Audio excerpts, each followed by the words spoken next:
আলহামদুলিল্লাহ রব্বিল আলামিন ওয়াসসালাতু ওয়াসসালামু আলা রাসূলিহিল কারীম ওয়া আলা আলিহি ওয়া আসহাবিহি আজমাইন আম্মা বা'দ ফায়া আইয়ুহাল হাজিরুনাল কিরাম। সমস্ত প্রশংসা আল্লাহ তাআলার জন্য, যে আল্লাহ রাব্বুল আলামিন আমাদেরকে এ পৃথিবীতে এখনও জীবিত রেখেছেন। সেজন্য সে আল্লাহর দরবারে শুকরিয়া আলহামদুলিল্লাহ।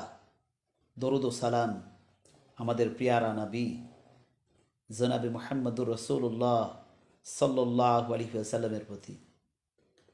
মহান আল্লাহ তাআলা কোরআনুল কারিমে একটি আয়াতের একটি অংশে ঘোষণা করেছেন, ইন্নাল্লাহা লা ইউহিব্বুজ জালিমিন।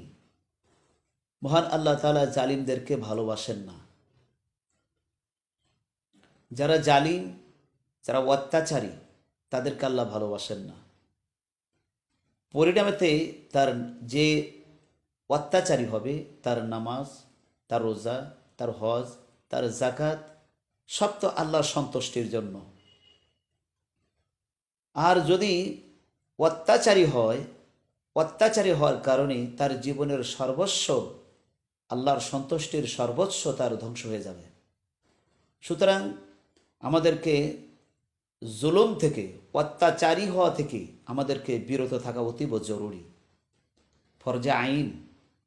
অপরপক্ষে রাসূল সাল্লাল্লাহু আলাইহি ওয়াসাল্লাম বলেছেন, হে মুমিনরা, তোমরা জালিমকেও সাহায্য করো, মাজলুমকেও সাহায্য করো।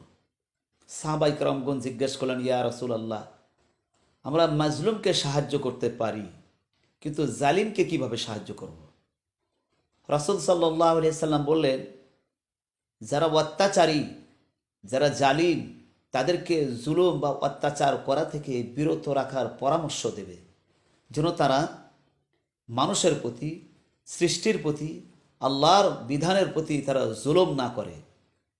মহান আল্লাহ তাআলা আমাদেরকে আয়াতে কারিমার অংশ ও রাসূল সাল্লাল্লাহু আলাইহি সাল্লামের এহেন হাদিসটি বাস্তব জীবনে পালন করে আমাদের জীবনের সর্বস্ব আল্লাহর সন্তুষ্টির জন্য করার মতো তৌফিক দান করুন।